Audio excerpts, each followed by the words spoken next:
Alright, welcome back to the Shardbreaker podcast. This is episode 8 of Mistborn, the Well of Ascension. We read chapters 39 through 43 this week. And this is the start of part 4 called Knives, which I think we talked about the part name briefly last time. I'm sure you guys have realized already why it's called Knives. Oh yeah. Actually, I should introduce us. My name is Midnight. I'm the host of this podcast, and I'm here with Darkness. Hello. And Mythic. Wolf. So going right into the epigraph of chapter 39, it says, I know your argument. We speak of the anticipation, of things foretold, of promises made by our greatest prophets of old. Of course the hero of ages will fit the prophecies. He will fit them perfectly. That's the idea. So what do you think about that? Any thoughts on that? Man, again, he's rambling. Yeah, it's literally the same, similar to what he said, some stuff he said already, so. Yeah. I feel like that's the least interesting of the epigraphs we get this time. I mean, oh yeah, that's true, actually. You say that. It is probably the least. So this chapter we start with Straff's point of view, which I think we have Straff's point of view the whole time. We have Straff's point of view as they travel, as he and Zane travel with soldiers through the mists. He tells Zane that he failed to kill Set or Elend, and a batch of his best Allomancers are dead. Apparently those 6 Allomancers were a third of his Allomancer children. Zane states that he thought it would work, but Straff feels Zane would have fought Vin as well if he hadn't intended them to fail. Straff then hears Zane muttering to himself, and Straff thinks that he doesn't like relying on Zane for anything. He hid his insanity well most of the time, but it lurked beneath the surface, and having a Mistborn on his side just barely outweighed the negatives of Zane's insanity. So he's kind of muttering to himself about, potentially killing Straff. Do you think Zane will eventually kill Straff? After the last chapter that we read, yes. I think that man is going psychotic. But at this current moment, I probably didn't honestly believe that. So I don't think he's going to be the downfall of Straff. I think someone else is. You think someone else will end up killing Straff instead? Yeah. And I think his son's gonna I think Ellen's gonna kill him. I had to think of the name. His other son. Yeah, I think Ellen's gonna kill him. Oh, I'm so happy because there was so many things that I said that actually happened. Oh yeah, I know, right? Oh, exactly. Makes you feel good. Yeah. I was like, finally, stuff is going my direction. I don't know. I feel like these chapters are pretty good. They had some interesting stuff happening. So Zane then mentions that Straff will have nothing to fear from Vin soon. Straff, however, doesn't see how when it's obvious he was the one who sent the assassins. Zane states that Vin is too smart to think that Straff did it, which confuses Straff as he doesn't see how one can be too clever to see the truth. And we kind of figure out what Zane means by that later in the final chapter. Straff and his group then stop close to the city walls and meet up with Fersen Penrod. Penrod states that he is glad that Straff's son didn't have to die, but Straff thinks that many of his sons died today. Straff then asks if Penrod is ready to deliver the city, and Penrod agrees and says the merchants want a guarantee that Straff will give them titles like Set had promised. So were you surprised that Penrod had made a deal with Straff? Yes, actually, yeah. I was thinking about it for a minute there, but yes, I was 100% shocked that Penrod was allied with Straff. Yeah, because I think everyone in the book at least thought that he was allied. He was going to hand over the city to Set instead. Yeah, that's what I was thinking too. So Penrod then explains that he doesn't trust Set, and he doesn't really trust Straff, but at least he knows Straff. He also notes that Straff has one of the more stable kingdoms, which is what Luthadel needs. Straff then mentions that he might let Penrod keep the crown and rule as a subject king under Straff as emperor in exchange for the Atium. Straff then asks about Vin, and Penrod mentions that he has a spy on the cooking staff who had mentioned her food had returned back cold. Straff asks if they could poison Vin, but Penrod does not seem to think that would go well. Penrod insists that Vin won't attack Straff if he is appointed as king legally, since Elend cares about that, even if Vin doesn't. However, Straff thinks that he won't feel safe until Vin is dead. Once Penrod is gone, Zane comes back over to Straff, asking if he really thinks Penrod will hand over the ATM if he finds it. Straff says that even if he doesn't, it'll be easier to take it from him than to find it himself. So my question is, do you guys actually think the ATM is in Luthadel? Which has not been found. I don't think it's I think it's been given to somebody, like used in some way, shape, or form. Like either it was given to like an army of Khandra or Kolas, or it was used to stop some big bad evil thing that's going to happen, like a god or something, you know. Mm-hmm. What were you gonna say, Darkness? I was gonna say I don't think it's like anywhere in the city, Mm-hmm. and most likely because like what I've been thinking of is just like I think it was just used to pay off like certain creatures as well. That's what I've been going for like for I think since the first book. Yeah, Mhm. I think you also guys thought at one point that it might have just been a lot of it was used up by the Lord Ruler to keep himself like young. Yeah, Yeah. possibly. I mean, he probably needed more and more, you know. So Zane then asks what time it is, and Straff says it's 11:17, and suddenly feels poison in him when Zane says it should have taken effect by now.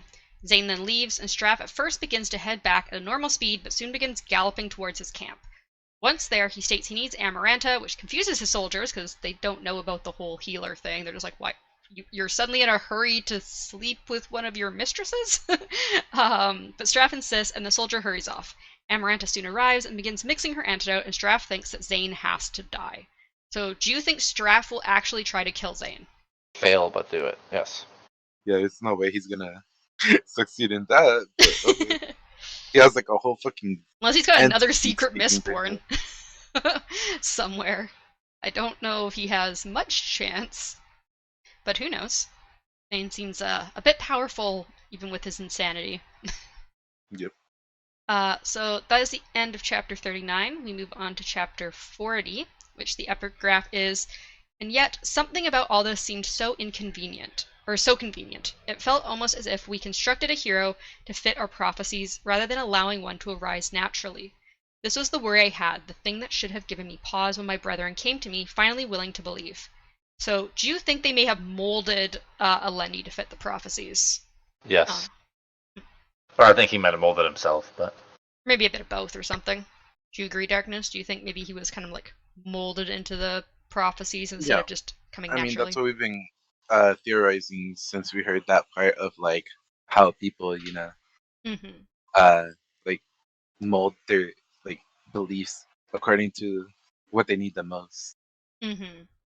So this chapter we have Finn's point of view as she sleeps, knowing even while unconscious that Elend is sitting next to her bed. When she wakes up, Elend is reading by candlelight. She asks why he's here, and Elend says he just wanted to be near her. Finn then notices that Elend is no longer wearing his white suit, and Elend says that Penrod is now king. Elend wonders if it's better for Penrod to be king, which Finn objects to. She reaches out to touch Elend, and he flinches slightly, causing Finn to pull her hand away. In her head, Reen's voice tells her that Elend is betraying her and that everyone will leave her eventually. So what did you think about Reen's voice coming back? Well, go ahead, Darkness. it seems to be tied to her like, mental stability and stuff that goes around her. So if there's too much stress happening, obviously it's gonna come back. I think it's tied a lot to Zane's god as well.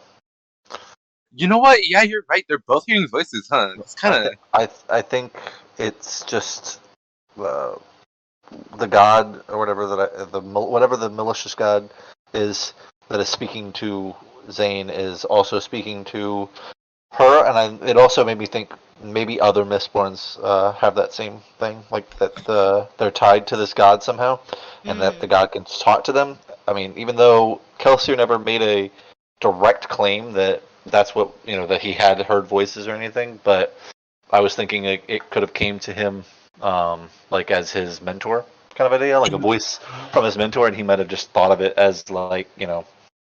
Imagine he heard his wife or whatever. oh shit, yeah, that'd be even worse. That'd be rough, dude. If anything, like going off that theory, Mythic, if anything, I feel like it would be different gods speaking to them. Maybe, or I mean, because they both these two seem malevolent, and a lot of what Kelsier did, like, might be tied a lot to like maybe he heard a voice that told him to do it, Yeah, maybe the And voice in his head like urged him to kill nobles or something. Mm-hmm. We just didn't see it. Yeah, and I mean, like, because it could have just been like like Zane's voice that's telling him to kill pretty much everybody. Maybe it was telling Kelsier the same thing, but it was only focusing on nobles. Mm-hmm. And it's possible, but I mean, we don't have a lot of that information, obviously. Mm-hmm. So it's a theory, a game theory. A book theory. So Elnan tells Vin that even though it had been a long shot that they'd vote him back in, he had somehow been confident that they would. Now he has to either trust their decision or admit his faith in them was wrong. Vin thinks about how this is why she loves Elend. However, she thinks that now that he's seen what she is, their relationship won't be the same and she can't let him marry her. Ellen misreads Vin's sadness as her being sad about him no longer being king and says that they can get past it. Vin then suddenly asks about Orisur, and Ellen states that he's fine and digesting a new body. He also mentions that he's never seen someone so concerned about a Khandra, and Vin states that Orisur risked his life for her. But Ellen replies that it's unlikely his life was at risk, that he was just fulfilling his contract. Vin, however, thinks that by attacking a human, Orisur had broken his contract. Vin then asks about the armies, and Ellen states that Set is still in Keep Hasting with nowhere to go. Straff, however, is silent, and Ellen mentions that it's weird he sent such a blatant assassination attempt. He says no one recognizes the Allomancers, and Vin says she thought she'd recognized the last one, but Ellen says that no one obviously can identify him now. She exploded his head. And then she apologizes. Yeah, that's literally my next line. Vin then apologizes for Ellen having to see what she did, but he says that he's seen death before, and she probably saved the Central Dominance. So what were your first thoughts when Vin said she thought she had recognized one of the assassins? Because we know why later, but what were your first thoughts on that? I was more focused on the fact that she literally exploded her brother or whatever. His brother, yeah. Oh yeah, and he doesn't seem to care at all. Well, he knows. Yeah. I don't know.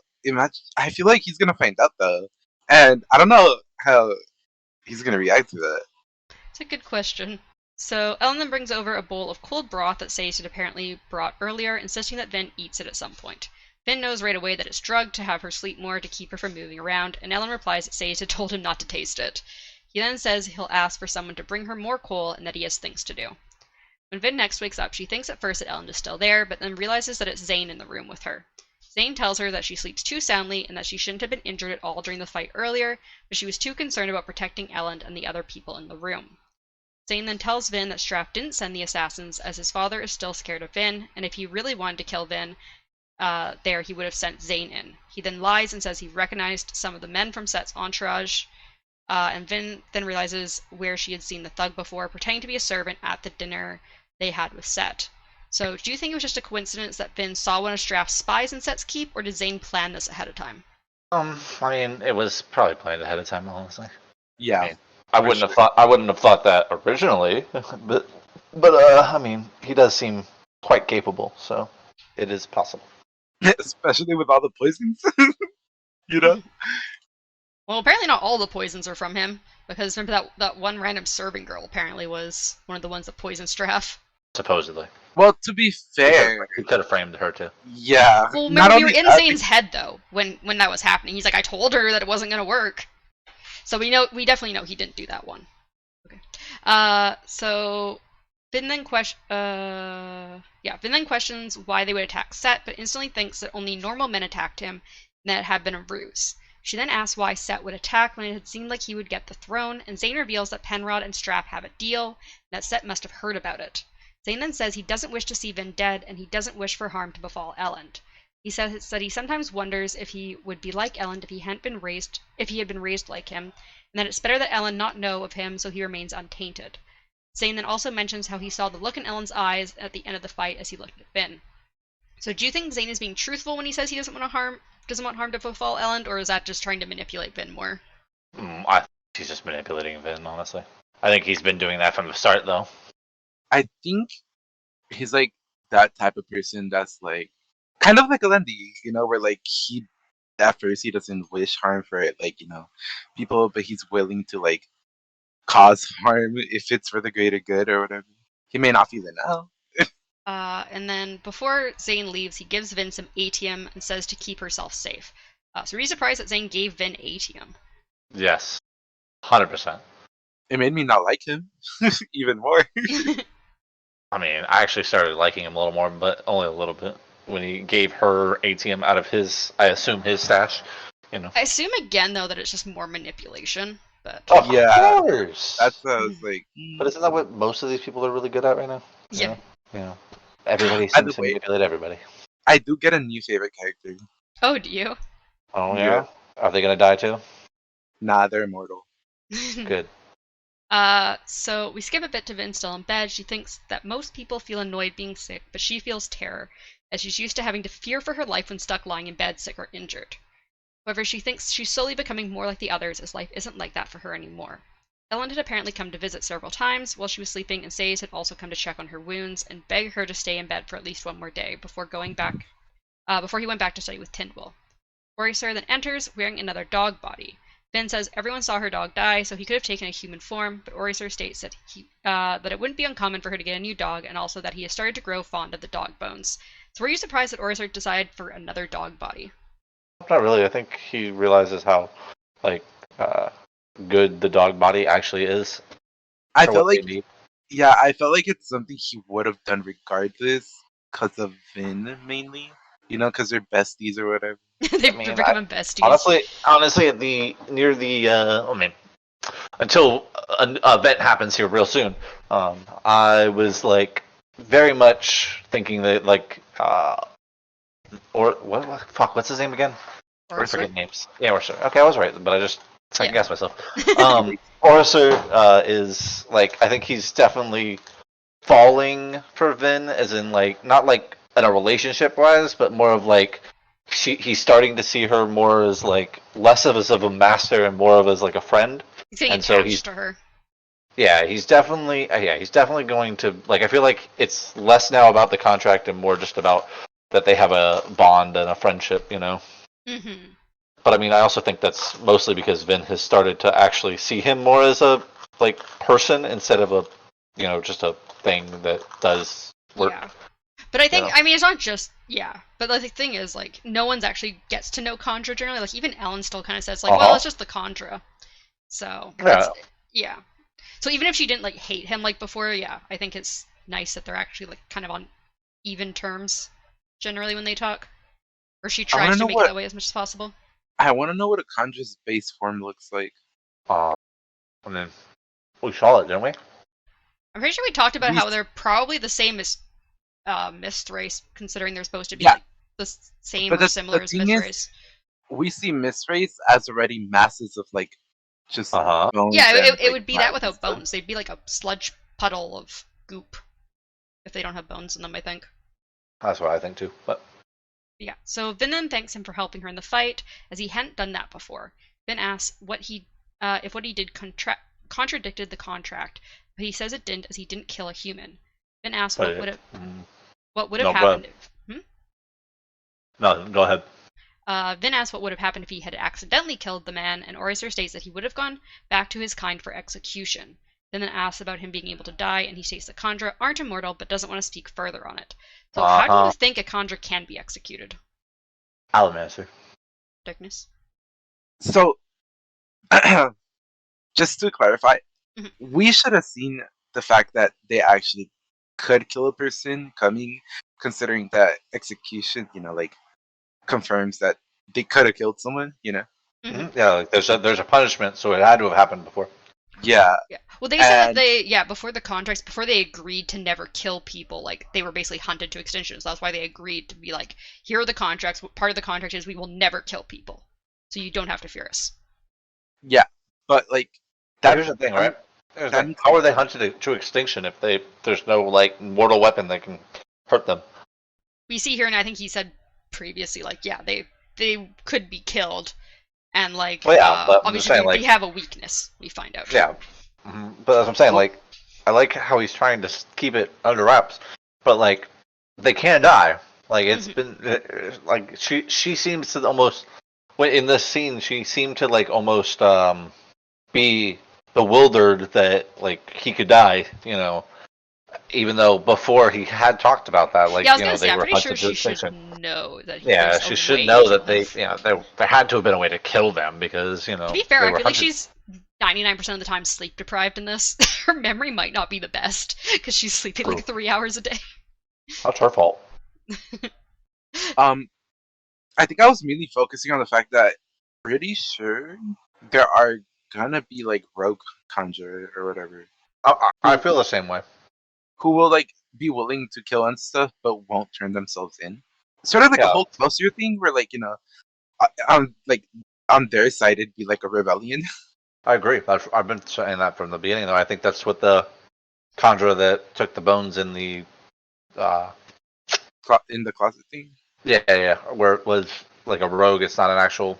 Yeah, that's what I'm starting to Yeah. think too. Like, I think it's just a red herring that like they keep talking about this Conjura that's in the thing, but like it could literally just be they think that they're getting because they're getting. From their spies and stuff. So you think it's the spy and the conjure are unrelated?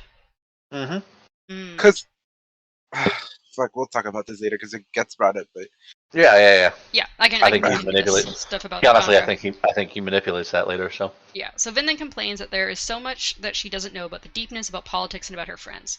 Orister then states that he can tell her a bit about the origins of the Kandra. He states that the Kandra didn't exist before the Ascension, and really shouldn't do that. yeah, I know. And that their lore He says that really shouldn't have. that the Lord Ruler created them, but they aren't sure of their purpose. The Kandra called the Lord Ruler father, but it doesn't mean that they accept everything he did. Vin then asks how old Orister is, and he states he's old, but not as old as the Ascension. Orister also mentions that the Lord Ruler built into the Kandra a way to control them. Apparently, after the 2nd century, the Lord Ruler stopped paying much attention to the Kandra. They tried to be independent, but humans resented and feared them. Some knew of the Kandra weakness, so the Kandra chose servitude over slavery. Finn thinks of the fact that Kelsier and her had always thought of the Lord Ruler as a mostly normal man, but with extraordinary powers due to the combination of feruchemy and allomancy. However, Vin thinks that with all he did, it seems the Well of Ascension gave him amazing powers, but that they didn't stay with him. She suddenly wonders about the Lord Ruler's control Almost like over I called that. I think it's been brought up a few times, yeah. She wonders about the way the Lord Ruler controlled the Kandra, and she pushes with her soothing, and when nothing happens, she uses Duralumin. Orisur howls and falls from the bed, shaking. Vin instantly apologizes, and that she didn't mean to hurt him. Orisur replies that what she meant doesn't matter, and that he said too much. He asks her to promise not to do that again, which she does. He then leaves. So what do you think of the strong emotional allomancy hurting Orisur, and what exactly do you think it does to Kandra? No, I didn't even think of that question, honestly. clearly, they're in physical pain. So Yeah, but what if it's like giving them emotions and then they're becoming more human? I'll have to think about that. Honestly, that last part of that question is stumping me a lot because I just they get paid by ATM, right? And we don't know what it does for them, right? Yeah, they get paid via ATM. Yeah, it seems like there is a way to kill them. Apparently, people used to know their weakness in the past, is what we know. The Lord Ruler had a weakness in them that he could exploit. I think Orisar also mentions in this section that Vin is strong like the old Allomancers before their powers got diluted. That's what I was gonna mention, but I just didn't remember the name. the name is Orisor, by the way. Right. I want an Orisor point of view. We may or may not get that at some point. You didn't have to say that. You literally didn't have to say that. Like, could have just left that in the wind, and then because now I'm believing there is going to be one, because you wouldn't have said that if there wasn't. I mean, I feel like we'll find out more about the Kandra for sure, and the Colossus, and the I think they eat it. Colossus, yeah. I think they just eat the ATM. Actually, no, we're gonna go. I'm gonna go back to Kakarats. That's what they are. They're Kakarats. Oh, here's the theory I was one of the theories I was thinking about, right? So this is all related to like how they were saying that they come from like ruin and preservation and all that shit. Right? Two gods, yes. So I was like, at some point, I was like, couldn't remember their names. Thank you, Darkness. I was like, fuck. Okay, if the Lord Ruler made the Conjure, right? And he made like the what are they called? Steel Inquisitors? The Kakarats? Yeah, he made the Steel Inquisitors. And he made I guess the Colossus too, which I didn't want to bring up, but like, and they're technically, the Conjure did say that they were like products of preservation, right? They call humans. I think I don't remember the exact wording, but they say they're they say they're of ruin, race. And the Conjure of preservation. Yeah. So what if he was actually at least like a god, like even if it's a minor god? It's because of the Well of Ascension, and he was able to create them, right? And including like the Steel Inquisitors, I feel like they are like no longer human as well, right? So I feel like they would fall into that category of preservation as well. Sorry, I think my headset cut out. What's else? What is also? You think the Steel Inquisitors are part of our preservation? Yeah. Hmm. Yeah, I feel like they fall into the same type of category, especially deriving from him. Because there seems to be a pattern here, and I feel like all three of them definitely have like origins related, like they're similarly made. Because I mean, all three of them, we don't know how they're made. So, Yeah, I mean, and Inquisitors, we know. I think you can kind of guess a little more than you can with Kolos and Khandra, because they're, from as far as we know, based especially on what Marsha said, it seems like they're obligators, and then they do something to them, like, and by putting all these spikes through them. I think it's more than just the spikes, though. Like, Yeah, well, I'm saying we at least know that they're like a little bit, because there's like there are people that have been spiked, and then it's done something to them, or there might be something else to it, but like we have a little bit more information than the Khandra and the Kolos, at least in that regard. yeah, I mean, I feel like there's a lot more God type of like, you know, stuff happening that we're like than what we're actually seeing. yeah, the gods are Or at no, play. Yeah, I agree. yeah. You have anything else there, or do you want to move on? For now, move on because I'm waiting for another part as well. Okay. Chapter 41. The epigraph is, after that, I began to see other problems.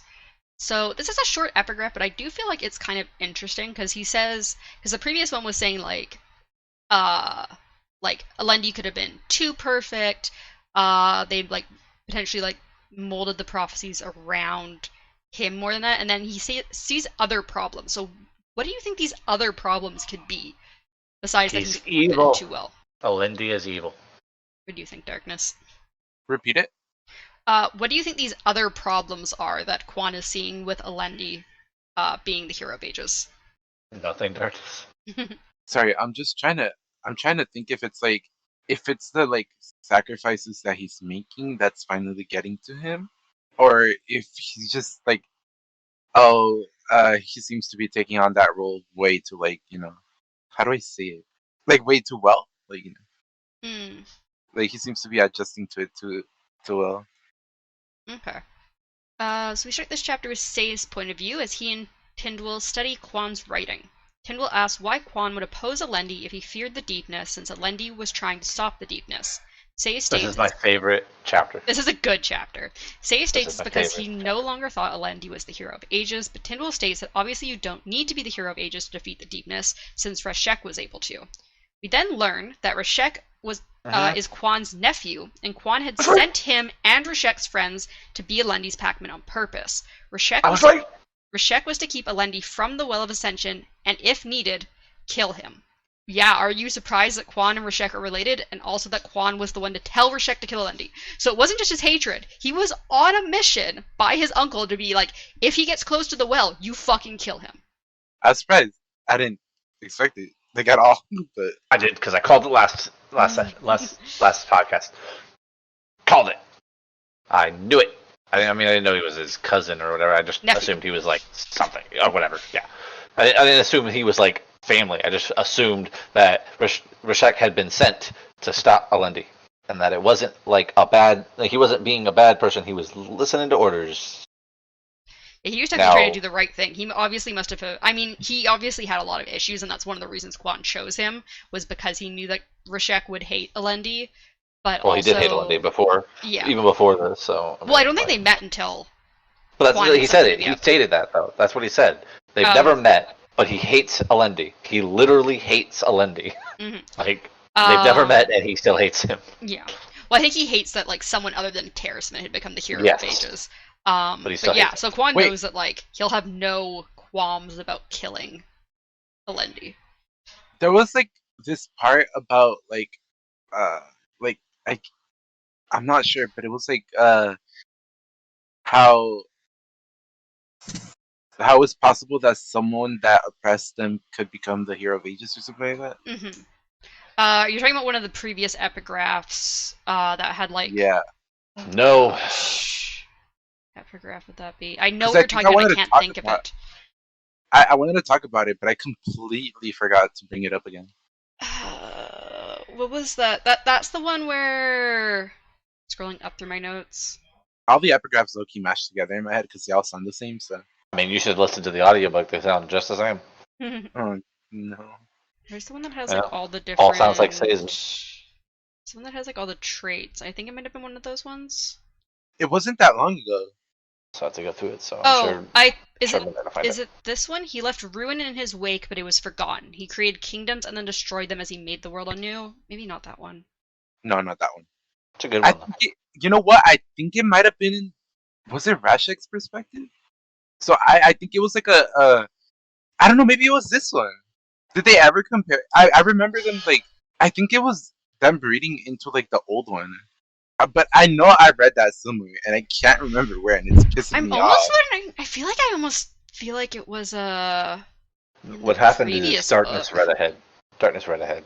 No, I think it might have been from the previous book. How dare you, Darkness? No, How it dare wasn't you from the read previous book. It was this book. I know it was this book How do you know? because I remember it. I can't You find don't remember it. anything about the other book? I don't can't- remember any of the epigraph from the other book. I can't remember. I can't find it. I mean, It's just, I don't think it was. I don't think it was an epigraph. I think it was like part of the epigraph, but it was like part of the script, but it was like read during a chapter. It might be. Maybe it's coming up then. That's what I'm saying. I think I think they're comparing it to like an old one. Okay. Anyway, so Tinwell feels something is wrong as she doesn't understand why Quan would think Alendi would take the power for himself. Quan apparently knew Alendi well and constantly complimented how good of a person he was, but still thought he would take the power for himself. Yet thought that sending a hateful person like Rashek up towards the Well of Ascension would be fine. Tinwell thinks that Quan basically set up Rashek to take the power, even though he seems much more likely to take the power for himself. Again, Tinwell insists they are missing something. In the writing, it seems Quan equally fears the deepness and Alendi taking the power and cannot decide which is the greater threat. Say suggests that maybe Quan was trying to suggest something in the way his arguments were inconsistent. So why do you think that Quan's arguments are so inconsistent? Go on, Darkness, because I do have a slight theory on this. So. That I don't know about because I was kind of focused more on instead of thinking of Alendi and the deepness like separately, I kind of just meshed them together, and I was like, what if that's the big problem? Because with the rise, like with the ascension of Alendi, would come the deepness. Okay, so I have this big theory, Okay. right, already, that, I mean, I keep making jokes, but honestly, I still think Alendi was the hero of ages that they were waiting for. And I think, fuck, what was the god's name? Ruin, right? Ruin? Is that the fucking one that I keep calling? It's Ruin and Preservation, right? Are the two gods that I keep saying? That's the ones I am claiming Those are are the gods. capitalized words that Orisa said Okay. previously. Yeah, okay. I think Ruin, because that's the one that sounds like it would be, has corrupted his mind.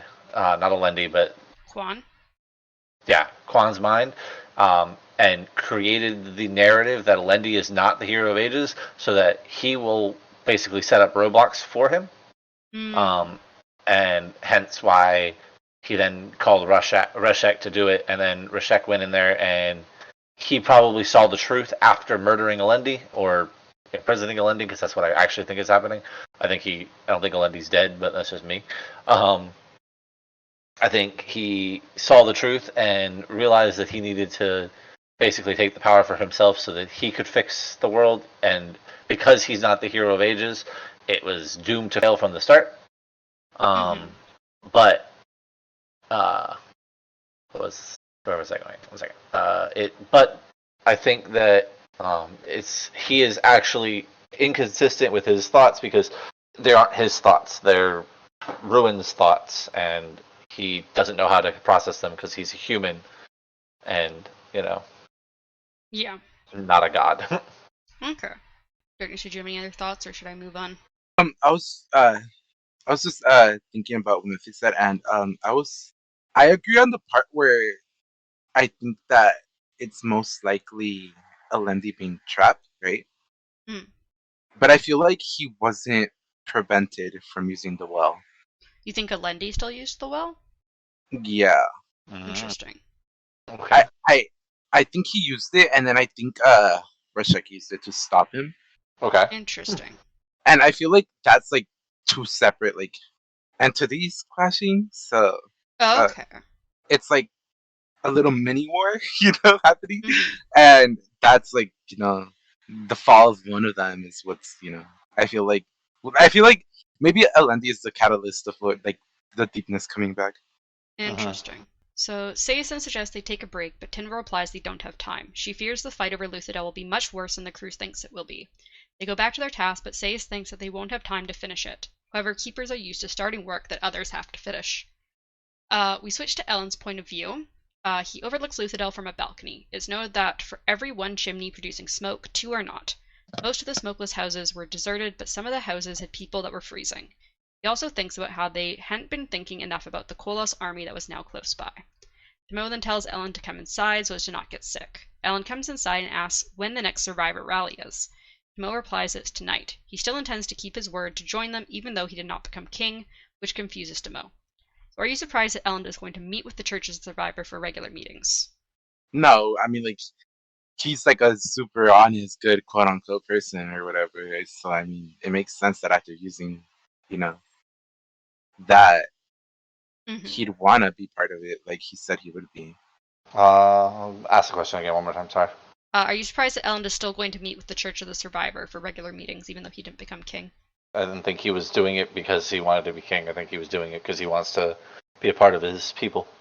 So Ellen then goes for a walk through the hallways of the keep to think. He thinks about how he needs to spend more time on his relationship with Vin, but feels that something has been worrying her lately.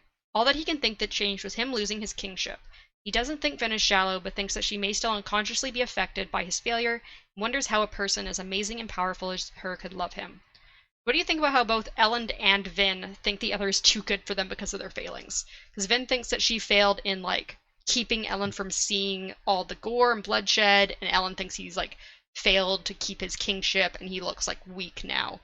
Wait, repeat the question? So what did you think about how both Ellen and Vin think the other is too good for them because of their own failings? Oh, bro. I mean, typical fucking teenage drama. They need to just communicate with one another. Yeah. Like, seriously, this could all be fixed by just some simple communication. I feel Both like of them are scarred, so. the one thing I hate the most about any sort of relationship, whether it be friends, like romantic, everything, is miscommunication and how some things, most things, can be fixed so easily if you just speak about it. Ellen then goes to the rooms where Sage and Tyndall are studying. As he pokes his head in, he sees both are looking into their copper mines. Real quick. I don't remember where. It is these chapters, right? Where I'm pretty sure they're talking to Ham, and Ham makes the like offhanded comment about Vin having like she's like gone through something, and he's like, I couldn't imagine him going through what Vin went through, or something like that. I think that was back during. Was that before this? I couldn't remember. I remember him making that comment though. Was that this episode, or was that last episode? I don't know. I thought it was these chapters, but it might not have been. I don't think so. I mean, Ellen and Ham do talk about it in the next chapter, but I don't know if they really talk about Vin much. Oh, no, he does. Yeah, no, I just looked at my notes. Yeah, it's next chapter. Okay. Yeah, all right. We'll get back into that one. Yeah. Where was I? So Ellen then goes to the rooms where Sage and Tyndall were studying. As he pokes his head in, he sees both are looking into their copper mines with glazed eyes, and also notes that Tyndall's hand rests on top of Say's. Once Tyndall and Say's come to, Tyndall removes her hand from Say's. Tyndall calls Ellen incompetent, and Ellen replies not to insult him in his own home. Say's begins to panic, but Ellen says it's fine, and Tyndall also seems happy that Ellen still has his pride. I love that. I loved it. It was a funny direction. Say's is just panicking. He's like, oh shit, oh shit, oh shit, oh shit, oh shit. When he felt, I was laughing my ass off, bro. So Ellen tells Tyndall he wants advice, not as a king, but as a man seeking the truth. He asks if he was a fool to not lie to keep the throne. Tyndall says yes, but that he made many failures, but they were failures because he's a good man. But yeah, did you have any thoughts on Ellen and Tyndall's little interaction? Little funny interaction? I just love Tyndall. Yeah. They're fucking hilarious. You're really starting to like her? She's just so sassy, and it's hilarious. Sassy. She's just like, he's like, guys, should I have lied to, keep the throne? Yes. Also, as soon as he walks in, you're an incompetent king. How could you dare do this? Mm-hmm. You will not talk to me like that in my own home. Good. I'm glad you still have some pride. Yeah, Jesus Christ. She's all over the place. I would definitely be safe in that situation, just like panicking, being like, "Oh no, why are they fighting?" All right, Darkness. Next session, next chapters, we have to have like a big fight in here, and Oh, she's no. gonna be the one sitting there going, "No, oh guys." I'm leaving the podcast. Oh gosh. Oh my god! And then I just leave. Yeah. Ooh. Never to show up again. Did you have any of your thoughts about Tynwell and Ellen's little interaction there? I just like when he got scared. Yeah. So Ellen asks Sazed if he should have lied, and Sazed says no, as it would be against who Ellen is. Sazed then mentions God, and Ellen asks which God Sazed believes in, and Sazed says he believes in all 300 of the religions he teaches. Ellen then remembers that Tynwell had previously told him that a good king is one that has the trust of his people, and who deserves that trust. Ellen then thanks Tynwell, causing her to frown in confusion, and leaves the two terracemen to study. He goes back to his rooms and takes out the white suit. And that is the end of chapter 41. And then he puts it on and becomes a badass. So chapter 42, the epigraph is, "Some of you may know of my fabled memory. It is true. I need not a fair chemist's metal mind to memorize a sheet of words in an instant." So do you think this is actually going to be important in any way, or is he just rambling still? Because definitely there are some where he's just rambling. It's going to be important. I like that it does confirm that he, can use it. Right. He's real smart. Got a real good memory. So we have Ellen's point of view again as he and Demo discuss housing issues and heating issues in Luthadel. Ellen suggests moving any people in the nobleman houses into the Ska tenements, as the nobleman houses are colder, and the Ska tenements are made to keep many people warm, as the Lord Ruler didn't want his slaves freezing in the winters. He also tells Demo not to force them, but to let them know that they don't need to freeze. Then a man. You don't need to freeze. Then a man comes over that is on the demolition team, and we learn he's Goradel, the man who had been a guard for the Lord Ruler that had helped Van and Ellen back during the revolt in the last book. Goradel tells Ellen that, as expected, the Ska had taken all the furniture from the nobleman houses, but that there are wooden walls that could be torn down for firewood. So what were your thoughts on Ellen's solution for the Ska freezing? When I first read that, I didn't know how to feel about it, because I was like, what do they think about it? As in, like, oh no, he's turning into a bad guy at first, Well, he's not forcing them. He's just saying, like, hey, you guys need to be in warmer houses with wood. So... No, yeah, I get it. No, I know that part, but like I meant like in the beginning, because he didn't specifically say that he wasn't gonna force them. He just said move them, and I was like, oh, like, oh, yeah, okay. yeah. He's becoming the Lord Ruler, guys. I was like, is this his villain arc? I feel like, honestly, I feel like Ellen is trying to pretend to still be the king when he's not the king anymore. Well, yeah, I mean, like, Oh. the other people don't seem to be doing shit for them, so. Well, no, obviously not. They don't care about the Ska. Literally the only people in the city that care about the Ska are that group of people, the one specific group. Yep. And the Ska themselves, they care about themselves. I don't even think they care about themselves. The Assembly Ska don't care. I don't think the Ska care about themselves. They're living in squalor and dying for cold. I mean, some of them did leave. Some of. Yeah. No, but I just want to point out that it is willingly, technically. They are willingly staying there. So we then get Felt, the man who had worked for the Ventures and tracked Finn down previously. Yeah, Felt. He comes over to Ellen. He explains that the refugees... I always wonder how he felt. I just think of the material Felt. Yeah, I did too. Me But too. I always thought of how does he feel? How does he feel? I want to know what he felt. How did Felt feel when he felt the felt? The felt like felt. felt like felt. You know, the fact that is an English sentence is insane. And that it's legitimately an English sentence. Yeah. So Felt comes over to Ellen. He explains that the refugees were not the ones poisoning the well, and they checked the pass walls, which Ellen had not been aware existed, and also didn't think anyone there was to blame. Felt then says he discovered that the grates in the river, keeping people from swimming into the city, had new locks on them, meaning that the poisoners were coming in and out through the river. Ellen suggests placing new locks and keeping watch for them when the poisoners next try to come through. Demo then has a man named Larn, which all I can think of is Yarn, because we just had Felt. So I'm like, Felt and Yarn. Come over comes over who claims that he had seen an inquisitor in the city. Demo says that others had also told him of an inquisitor near Critic Shaw. Ellen then orders a patrol. Whatever the fuck his name is. I can't remember his name. Marsh? Yeah, that's it. Thank you. That's what I was thinking, yeah. Yeah, well, that's actually my question, because he orders a patrol near the area, and my question was, do you think this inquisitor may be Marsh, or is it a different one? It's Marsh. Definitely. No. Actually, I think it's the Inquisitor formerly known as Marsh. I don't think Marsh exists anymore. But Marsh. I like Marsh. I think Marsh is dead. It's the Jesus. It's the Jesus equivalent of an Inquisitor. Oh my god. The Jesus, he came back in 3 days? Yeah. Uh-huh. Comes back every 3 days through the river. Mm-hmm. While he poisons it? Yeah. He doesn't poison the river, he poisons the wells. They can't drink from the river because it's so ash-clogged. Ew. I mean, they apparently can breathe in ash. Why couldn't they drink it? I think because it's just too much, it's too condensed. Eat ash. I mean, like, come on. Ash pies. Yeah, You think they do ash bingo? Make an ash pie. Ham then shows up, knowing that Ellen is wearing his white suit again. He says no one should have to wear a uniform, but Ellen notes that Ham is always wearing a vest, even in cold winter, so it's basically a uniform of a thug. Ellen thinks that Ham seems more solemn and focused lately, and that it's hard to remember he has a wife and 2 children. His wife's name is apparently Mardra. Ellen then realizes why Set came into the city in the first place. He intentionally allied himself with Elend and Luthadel, as by locking himself into the city, if Straff attacks, then Set's army will help defend Luthadel, along with the city's soldiers.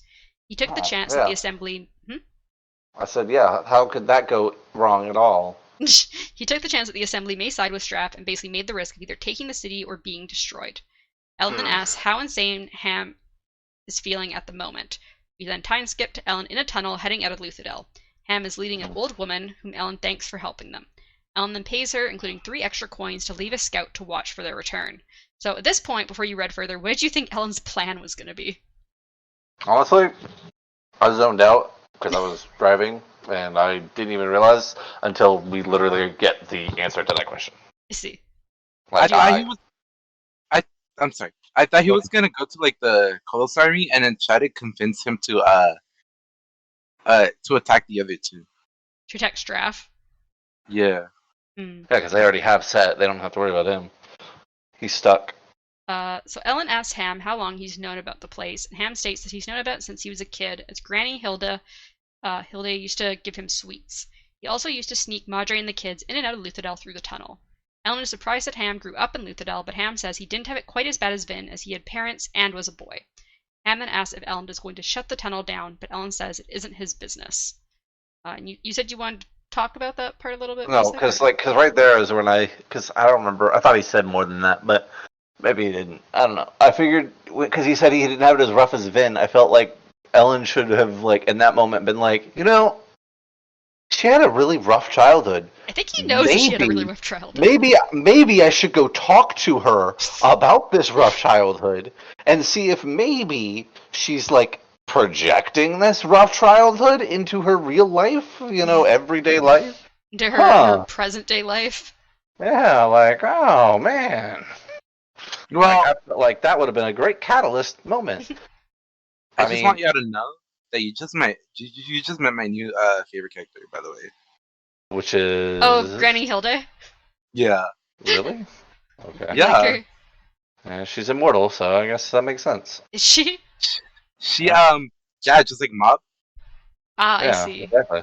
Mm-hmm. Yeah, we don't know what happens to them, so they are immortal. By the way, have you seen Hoyt at all? Have we seen Not in this one. Not in this one. Not in this book. We saw him in the last book. I thought we had seen him early on for some reason. Oh, no, I don't think we have. Because I have a Hoyd counter. You have a Hoyd counter. I want to see if he's in every book. Because you told me he wouldn't be. I think I told you he's in every book, but he's not in every story. Because there's the short stories in Arcanum Unbounded, and he's not in every one of those. But I believe he is in every single book. He is in this book. Huh. We just haven't met him yet. When he comes up, I'll write it on my counter. I've been on the lookout for him. Because he's on my God watch. Yes, but yeah, I do believe he's in every single proper book. It's just not every single short story, little story. Wait, is he in the space one too that I'm allowed to read? No, he's only in Cosmere books. You're allowed to read that one because it's not Cosmere. I was hoping he'd be in there too. No, he's only in Cosmere books.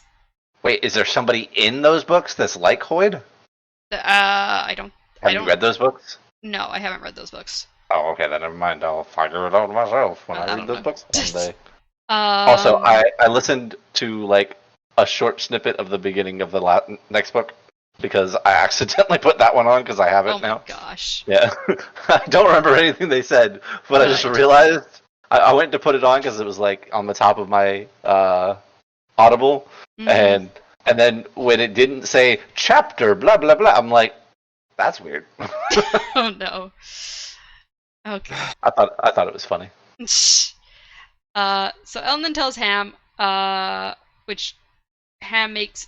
Oh, sorry, I fucking missed some letters here, or some words here. So Ellen tells Ham to. You were doing this when you were sleep deprived, so. I wasn't sleep deprived. Ellen tells Ham to tell Vin if he doesn't come back, which Ham makes a joke that he'd have to remove Vin's daggers from his chest, and then heads out for the Kolos camp. He approaches a wandering squad of Kolos and tells them to take him to Jastes. The Kolos tell Ellen to get off his horse, but Ellen just repeats his command, thinking that the Kolos will either obey or try to kill him. Ellen is led into the camp, and he urges his nervous horse onwards. You can see some of the other Kolos fighting each other. Ellen also notes that, as Satan mentioned, they have pouches tied to their swords, and the one leading Ellen has 20 of them. Was it to the swords? I thought it was to their sides. I thought it was to like the hilts of their swords or something. Maybe it was. Maybe I'm just. I might be wrong. Because I'm picturing that they were on their sides. Maybe that's what it was. I thought they were attached to like there's like a sheath of their swords or something. I know they had bags on their swords, but for some reason, Mythic's like idea sounds right. I'm pretty sure it was on their swords, on like the hilt or like on like the strap that they used to attach their sword to their back. It's like Maybe, something like that. Go on, because I have a funny theory here coming up. Where was I? So the one leading Ellen has about 20 of the bags. Surprisingly, a bunch of them are also wearing clothing haphazardly, and not just the loincloths that Sage had seen. So were you surprised that Ellen went into the Kolos camp to talk to Jastes? Like, were you surprised by this sudden, like, oh, he's going straight in there by himself? Yeah, I was, because I thought he was a fucking weak little piece of shit. And then this man started really changing my mind on that. Ellen fucking becomes a badass this chapter. You're like, God damn, Bro, Ellen. Hopefully he keeps that from like now until he becomes an Allomancer. It's crazy because I low-key wanted something that I really wanted to happened like right at the end, you know? You know what I'm talking about? Like right there. Yeah, but like when he's leaving, I was like, there's no way it actually happened. Because I was like, just do it, you know, just fucking go for it. Yeah, Ellen's got some character growth going on in this book. Yeah, he ate my horse, so you know. He ain't that weak little book boy anymore. Yeah, I mean, that's what happens when people eat your horse. That's what happens when you're in a relationship with Ben. Oh yeah, that too, 100%. And trained by Tyndall. Man, nope, definitely. I don't think that had too much factor here, but yeah. I'm pretty sure it did. I'm pretty sure he says that Tyndall taught him how to fight.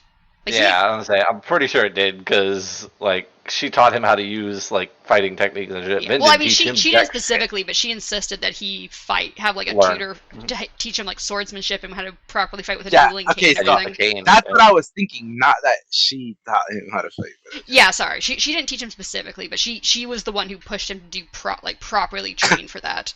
Yeah, but in my head, I was like, I want to see her fight one. You know? I mean, we've seen honestly, Zaze can do some shit.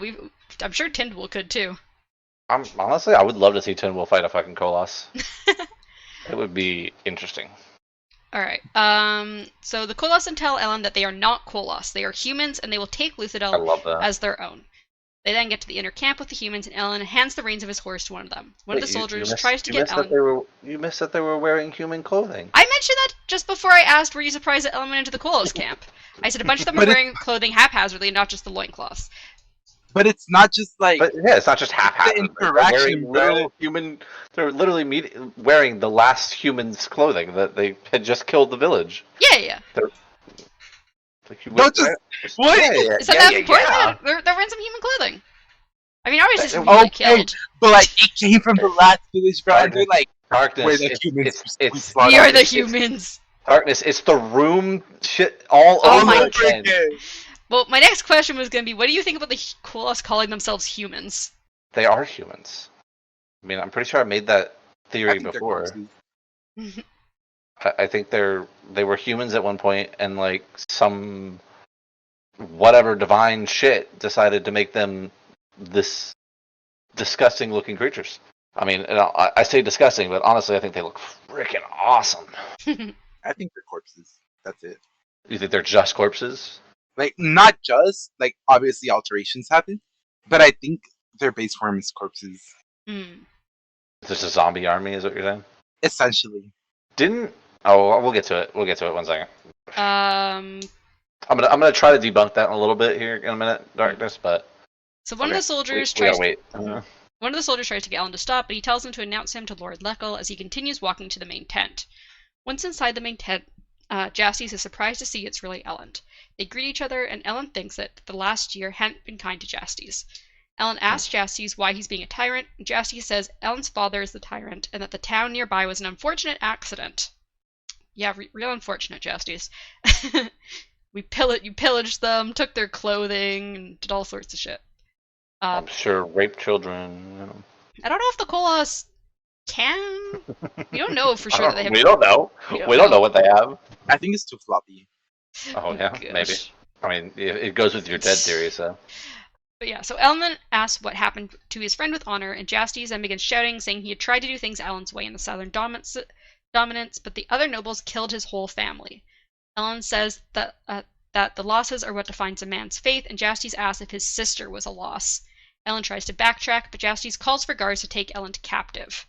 So, what did you think about Jasties' whole motivations behind getting this Kolos army and marching to Luthor? Terrible for him. For Jasties. He lost so many good people. Honestly, I think he's right in what he's doing.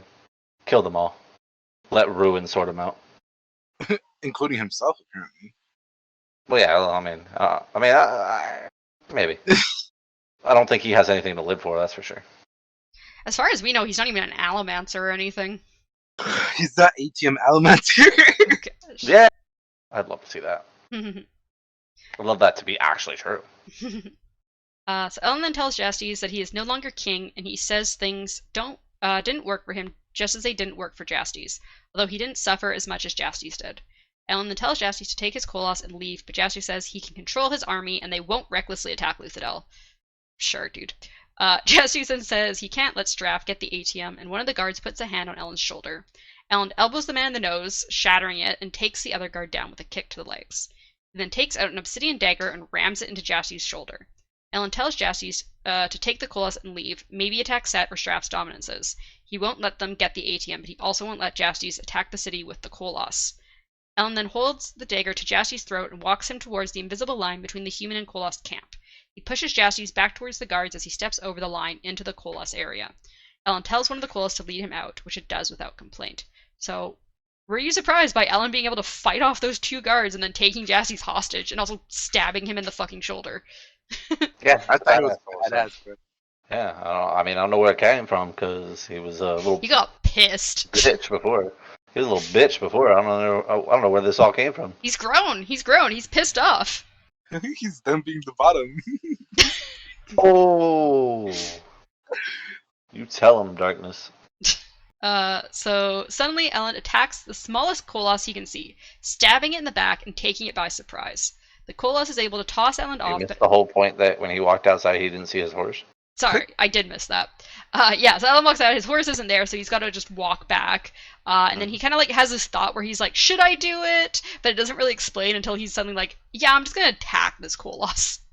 So he finds... It seemed like it was out of nowhere. That was pretty funny. Yeah, so he like suddenly just attacks the smallest Kolos he can see, stabbing it in the back and taking it by surprise. The Kolos is able to toss Ellen off, but Ellen stabs it in the thigh. Ellen is punched away, and Ellen notes that the blood of the Kolos, although still red, is brighter and more reflective than human blood, but it may just be the contrast between its blue skin. The Kolos gets out its sword and gets Ellen in the side slightly, but Ellen pushes in close and stabs the Kolos in the eye. The hilt of the Kolos' sword hits Ellen in the stomach, and both he and the Kolos fall to the ground. Ellen then rises, and the Kolos does not. Ellen states that the Kolos ate his horse, even though he has no idea what happened to his horse or who ate it. And the other Koalas accept this reason for the attack. Ellen And let him leave. Yeah, Ellen then takes the 2 pouches from the dead Koalas, along with its large sword, which he finds very heavy to carry. Inside the pouches are. Bro. Hmm? I'm sorry. I have a theory. I have a theory on that sword here. Yeah. I don't know. I don't know. There's like what I have one sentence left before we get into that. Okay. Inside the pouches are coins, and Ellen is surprised that Jastes is controlling them by paying them. I'd be surprised at that, honestly. After they tell you they're human. We're a human.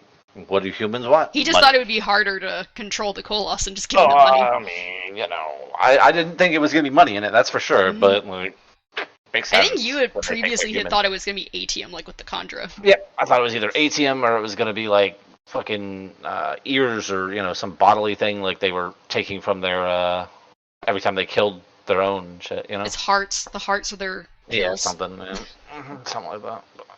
What were you gonna say before darkness? Oh, right, that image of him. Like, how big are the swords?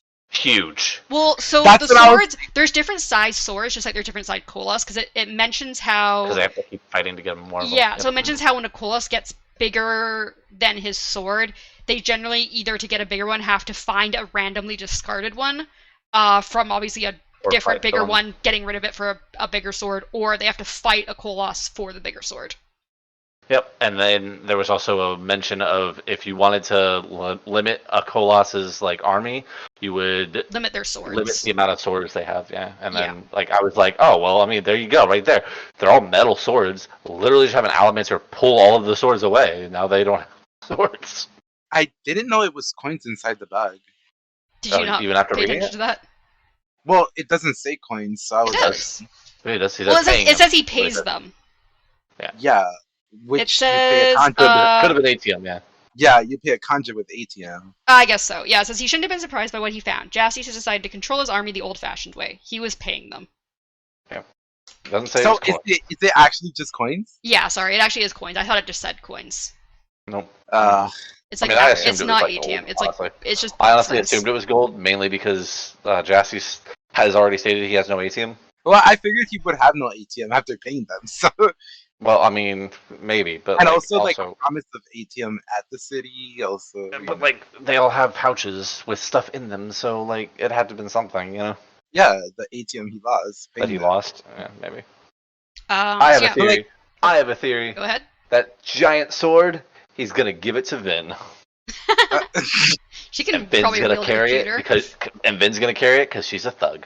Wait, what is it made of? Just normal? I think it's just a normal sword. It's just larger than most swords because Koalas are stronger than most people. For some reason in my head, that shit was made of bone. No, I'm pretty sure it's just like a regular.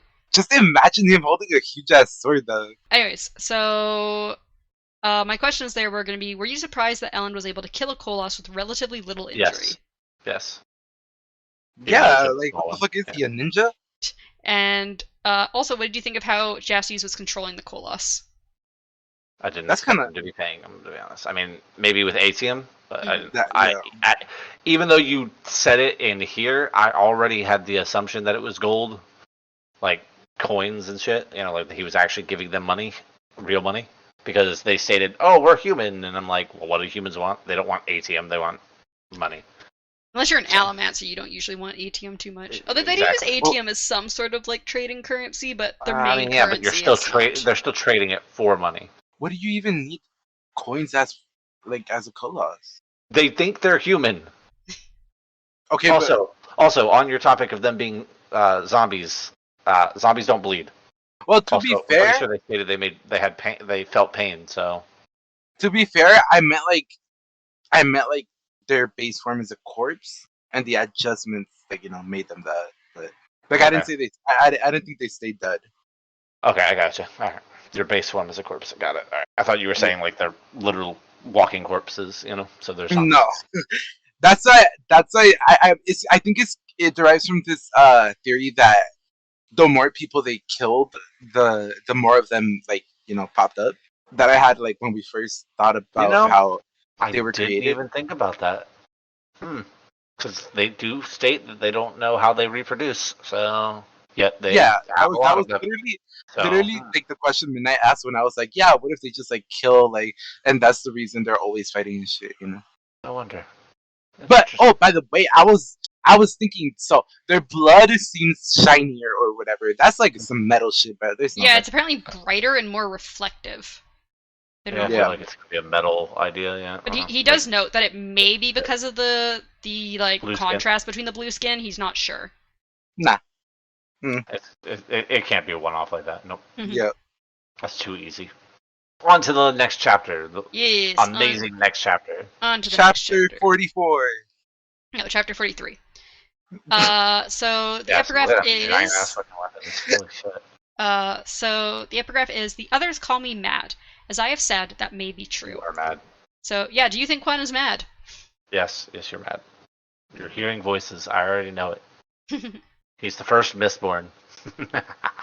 What do you think, Darkness? Is Quan mad?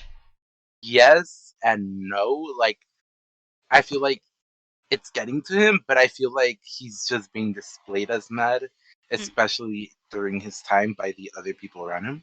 He's also Because literally written the same sentence numerous times. okay, but like Man's a little crazy. that would make like almost hella authors crazy in this time, but you know. All right. Yeah. So we've switched to Vin's point of view after Ellen had returned from the Kolos camp and is now asleep. Oriser had apparently, I guess, heard what happened and told her everything about Ellen's trip to the Kolos camp. She thinks that even though she had saved Ellen from assassins, she still feels helpless. Suddenly, Oriser growls and Vin notices Zane on the balcony. Zane tells her that Demo had contacted his father and offered to open up the gates and offer up the city, although Vin doesn't think this makes sense. Zane continues to say that Set had likely gotten Demo to do this to reinforce that Straff was the one behind the assassination during the vote so that Set could take over the city with hopefully Penrod and Ellen dead. This causes Vin to think she is right about Demo being the Condra spy. So do you think any of what Zane has said about Demo is true? No.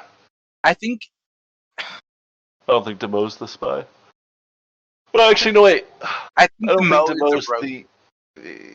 conjure, but like I think it's not that he's a spy for someone on the sides they know of. I think it's like, He's doing his own thing. yeah, Choosing the side he wants to choose at any given time. Yeah. it Could make sense. I think he's playing the sides at any given time. I don't think Demo's the. Conjure? Yeah, I think it's going to be whatever the other guy's name is. I can't remember his name. Dachshund? Is it Dachshund? Yeah, that's it. So Zane suggests they go after Set, and Vin agrees, although she pauses when Zane says they need to hit hard, not just assassinate Set, as someone else may take his place. Zane then asks what Kelsier would do, and in her head, Reen's voice says that the only way to stay safe is to either be harmless, so that people ignore you, or so dangerous that they are scared of you. Vin I asks hate that they keep using Kelsier's name in vain. God, Kelsier does not need this. So Vin asks Oriser for her ATM once Zane has jumped out of the mist, and Oriser opens his shoulder but tells her she shouldn't do this. However, Vin says Set is threatening all that she loves, and she is coming for him. So, what did you think about how Zane manipulated Vin into attacking Set? Makes sense. He's been manipulating her this whole time. He's really good at manipulating her. Manipulating other people too, because he manipulates his father too. We then switch to Welland's point of view. One of Set's soldiers on guard duty on the wall of Keep Hasting. Which, by the way, we get 2 random viewpoints. Yeah, we're getting a lot of random people in this fucking shit. So one of the other We got soldiers. the one weird merchant guy, and now this guy. Yeah, now we got Welland. So one of the other soldiers, Jarlo, asks if Welland sees something in the mist. Suddenly, coins spray out at the guards on the wall. He hears men cry in pain and sees a coin shoot through Jarlo's mouth and out the back of his head. 2 figures then fly overhead, leaving Welland alone amidst the corpses. What do you think of the short Welland POV, and do you think he'll show up again? No, he's dead. No, Welland's not dead. He was there amongst the corpses. He's He's alive. After this, he's dead. I'm pretty sure. Fuck. I can't remember people's names. Zane kills him. That's it. Well, he says he sees them jump into the keep at this point. He's just left there. And then later we see Zane walk in with blood on his fucking hands. So. Yeah, after going through the whole fucking keep. Mm-hmm. Murdering. Well, so you don't think Welland's going to show up again. What about you, Darkness? Do you think Welland's going to show up again? Nah, I thought he was dead at that point too. So we go back to Vin's point of view, as Zane says they should go from top to bottom of the keep. Vin nods as she thinks that they don't know where in the keep Set may be. They rush forward and Zane throws out a bag of coins, both of them pushing on these coins and killing surprised men. They then push against each other while pushing on the breastplates of soldiers, causing the soldiers to be thrown backwards. Soldiers burst from another room, and both Zane and Vin head into that room. Inside are about 50 haze killers. Vin quickly kills 10 of them, and she thinks that Kelsier had once told her that he had trouble with half a dozen. More come at her, and Vin attacks. She sees Zane has killed the haze killers that attacked him, and he nods towards the back of the chamber. They go into an elevator shaft, which I don't know how they have an elevator. It's probably a pulley system elevator. I have no idea. Yeah. Vin goes up to the 3rd floor while Zane goes to the 2nd. Haze killers burst out of the kitchen, and Vin thinks that there must be another staircase through there. She doesn't see Set around. As the haze killers come to attack, she uses duralumin to pull on the stained glass windows, shattering them inwards, and men scream. She avoids the attacks of the men who weren't hurt by the glass and jumps out one of the broken windows and goes up. She sees a body fly out the 4th floor window and then sees Zane jumping out a window as well, meaning that floor was also clear. Vin heads to the 5th floor of the keep and shatters a window, heading inside and killing a man with a metal belt buckle quickly. She uses that belt buckle to kill every man in the room. Vin then goes into another room. Buzzsaw. Yeah. She then Pretty goes much into how they explained it. She goes into another room and finds Set sitting in a wooden chair and his son standing between him and Vin with a dueling cane. Vin wonders which is the Mistborn. What do you think? God, I loved his son at this point. I was like, two. Yeah. What did you think about Vin and Zane fighting all the soldiers and haze killers through the keep? Terrible idea. Also, even before they state it later, I was like, why didn't he send any Alamancers against her? Like, I was like, if this man has all of these haze killers, why didn't he send some Alamancers in there as well? Like, you would think that he would throw everything he could to defend himself. Well, I think at this point she thinks that probably the last Alamancers of his were the attackers, and it's just either him or his son that's a Mistborn, and that's all he has left. His daughter. Oh. So when this started, I was like, this is it. This is the Magneto moment, that I was waiting for. It got pretty badass.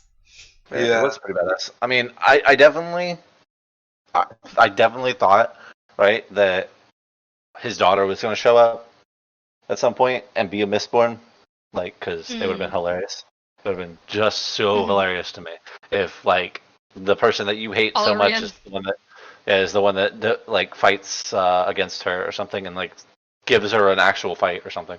It would be, or actually no, I think at the end of this, I thought it was going to be Zane, that she was going to, like, because Zane comes in with his blood all over him and all this, and I was like, uh-oh, he's going to kill him. And I was like, wait, what if she shows up and she saves him, like, or even better, what if she shows up and she kills her own father? Oh, damn. I was like, I felt like, because they keep making that comment, like, she kept making the comment, are you the Mistborn? Are you the Mistborn? Who's I'm like, Mistborn? She's just going to jump through the, like, window or something and be like, I'm the Mistborn. And she also knows about duralumin. I know, right? And she has, like, a very good supply of ATM or something. So Njornden then tries to attack Vin, but she throws him into a wall. Mjolnir. Njornden, which my fucking autocorrect keeps trying to switch to Gordon. Mjolnir. Gordon Ramsay. Yeah. Gordon Ramsay. Set tells her to leave Njornden alone and do what she came to do. She goes up to Set, grabs him by the front of his suit, and tells him to fight her before throwing him backwards. Set collapses against a wall and coughs. I find this whole thing funny because then right after this, it's like poor crippled man. She's just even explains he throws like a weak ass punch, and I'm like, hey, she asked him to fight back. He is attempting to fight back. So she approaches and he tries to hit her, but he's just very weak. And she tells him to fight her again as she throws him off to the side. Njornden gets between Vin and Set again, and Vin can see the terror in his eyes. He wasn't a Mistborn. Set tells his son to step aside again. Njornden begins to cry, and Vin is surprised to find tears on her own cheeks as well. She says out loud that he has no Mistborn and that he sent his Alamancers during the vote attack. Set, however, replies that she killed all his Alamancers 2 months ago when they tried to assassinate her. Apparently, Alrian is the only Alamancer born to his family in centuries, as they've been corrupted by Ska blood. So, were you surprised that Njornden or Set are not Alamancers in any way? Not at all. Well- I even stated it when she said it the first time. Yeah, I think I genuinely just didn't think they were Elementers. No. The man does not seem like if he was if Set was an Alamancer, I feel like he wouldn't put this whole dog and pony show on about I'm sitting in a chair. He would probably be the guy who's like, I'm gonna milk this for all it's worth. I'm I'm gonna be that flying strong around guy. constantly. Fuck yeah. I mean, he talks about how like basically the weak get eaten. So like, hey, I just feel so bad. I just imagine her throwing around this poor guy and his legs are like ragdolling because he's crippled. Oh no! yep, cripple man. And then poor Njornden is just like trying to get between them, like trembling Don't and hurt crying. my father. Don't hurt my father. He's like, Papa. he's like, I know I can't take her down, but I'm gonna try, even though I have no Yeah, like powers. that. I thought that was the most like courageous shit I've ever seen. Yeah, go He fucking knows. Njornden. He watched her buzzsaw a bunch of people. Well, I don't think he saw that because they're like in a separate room through there. But he saw her like do all the stuff at the vote, like explode that guy's head and everything. Well, I'm dead, but I'm gonna go down fighting. Probably only one swing. I'm gonna do it. He's like, I'll do something. I'll try even if I can't do anything, I'm gonna try. Mhm. I'd love to see that as like a animated thing. Poor Njornden. But yeah, Mjolnir, for him. So Set then says Straff would have come for him eventually, so his only hope had been to take over the city and get the atium. Vin says he could have offered an alliance, but Set replies that it doesn't work that way in real politics. Plus, he's a gambling man. Zane then appears. I mean, he's not wrong. It doesn't work that way in politics. Zane then appears, ripping apart the wall through by its nails. He's covered in blood. Finn shouts for him to stop, but he avoids her easily. She can tell he's burning atium. She pleads for him to stop, and Zane tells her that Ellen still controls her, and that he was wrong to think attacking would make her shake free of Ellen's grasp. Zane then leaves, and Vin does as well. So, overview questions! First, Wonderful. response to that chapter. Do you think Vin is going to realize that since Set didn't have any more Alamancers, Zane obviously lied about Straff not being behind the attack during the vote? That's a hard question. Well, she finally put it all together that Zane's just been manipulating her this whole fucking time. I hope No. so, but I don't think she will. She's I think delusional. she's and naive. My next question is, what do you think Set is going to do now after all this? They attacked me. I want you all to know they attacked me. They're the tyrant. He's gonna spin it to make it like against Ellen and against Penrod or something. I don't know. He's gonna try to spin it. I'm sure. Well, it's definitely gonna be against Ellen, considering that it's Vin. Well, yeah, Right. what I'm saying is he's gonna try to spin it against the whole city so that he can become king. Like Yeah. look what they let happen. Look what they If I was caused. king, this wouldn't happen. What if she came to you in the middle of the night and attacked you when you were poor and defenseless? And crippled. I mean, not everybody's crippled. I mean, they might be after she's done with them, but they're not. Oh God.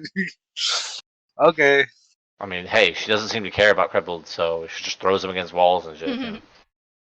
That's something you're thinking Midnight would do. Wow. Yeah, it is something Midnight would do, 100%. So my final question is, do you think Jastes will actually try to lead the Colossus away from Luthadel as Ellen told him to do? No, he's going to. First off, I think they're going to murder him. He's a weak ass little shit, and I feel like I feel like they're already. Oh wait. Did we? I don't know if we missed it. I don't know. Maybe you said it. I just didn't comprehend it. When Ellen went into the camp, he made a comment about the fact that Say said there were more guards than there are when he gets there. Oh, yeah, I think I might have missed that. But yeah, there's some guards I had missing. a theory on that. Yeah, because I had a theory on that about the fact that like he's either feeding them to. This is before we knew he was paying them, but Yeah. he's either feeding them to him or those people like tried to get ballsy and leave and they killed them. I think there's a reason they're scared to go over that invisible line. Yeah. Uh-huh. I can't help but imagine him just trying to go to sleep at night in that tent, right? And all you hear is like in the distance, just and then loud crunches. Oh god. Yeah, did you guys have any other new thoughts or series that you want to discuss? I think I've pretty much gone through all of it, honestly. But God, it would be hilarious to see just the fact that like Every time he goes to sleep, that invisible line gets smaller and smaller. What are the coins made of? The boxings? Boxing. I think copper. Yeah. Oh, I'm pretty sure that's what it's stated. copper. Or if they have multiple metals, like for different denominations, we've only ever heard of copper, because Vin notes that they usually throw the lowest denomination of boxings, and those are definitely made of copper. Mm-hmm. So we don't know if there's other metals that are used for like more worth, or if they're just like different shapes or something. So what if like Conjure use ATM and then they use whatever fucking metal the coins are made of? Hmm. You think Possible. they're using You think they use copper instead of ATM? Yeah, maybe. Cause what's a copper for an Allomancer? That's the copper cloud, so that hides you from Allomancers. Okay. Well, she And looked then it up. what does it do for? I just knew that off the top of my head. Yeah, because it's called a copper cloud. Oh yeah. What does it do for Fergus? That's the copper mines, remember? The memory stuff. Mhm. Okay. I was about to say it. Oh, well, it's okay. I know shit. I mean, you've read the book. Of course, you know everything. Okay. I should know things. But yeah, so that's our. I had to write notes. Okay. That's our chapters for this week. Next week we'll be doing chapters 44 through 47. So. Oh, wait! I wanna. You wanna? Yeah. You wanna? I wanna know what gold does to not like getting used to, but like using it on. You know, I wanna know what it does for Colossus and Mysteries or whatever the fucking conjure. Well, the gold is the one that you see your own selves. Do you mean like the? I meant the other one. Mm. What's it? What was it? In the back of the book, metal, they haven't actually mentioned it. I think in text what it's called, but in the back of the book they call it malitium. Okay, well that one. I wonder what it would do. Like, what past self would you see? Like, Seen into others' past selves, malitium.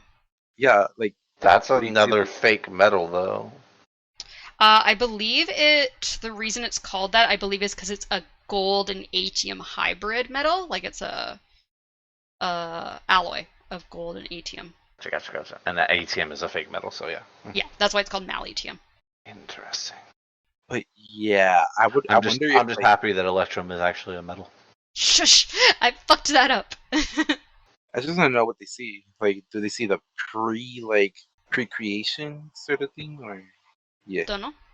Wait, does it ever happen though? Don't know. I mean, she can't start because. Don't ask questions you know I can't answer. Don't ask questions you already know the answer to. No, you can be like, don't ask questions you already know the answer to, Darkness. And the answer is, I can't tell you. She could literally be like, yeah, it happens, and not give me anything else for it. I mean, but that's also saying that it happens. I mean, I literally just had this conversation with Squashy last night. About One Piece?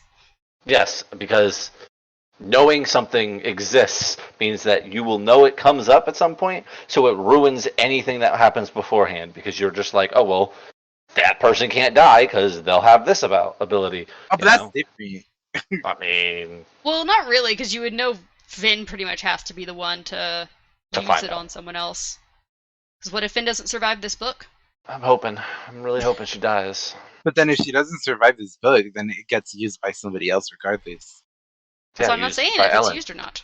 It's used by Ellen when he becomes an Allomancer. And, and then he's like, oh, so that's how they create him. Let me create my own versions. Alright, no. If I'm wrong about that, I swear to God, it's going to be a travesty. Because this man is a badass. He deserves to be a Mistborn.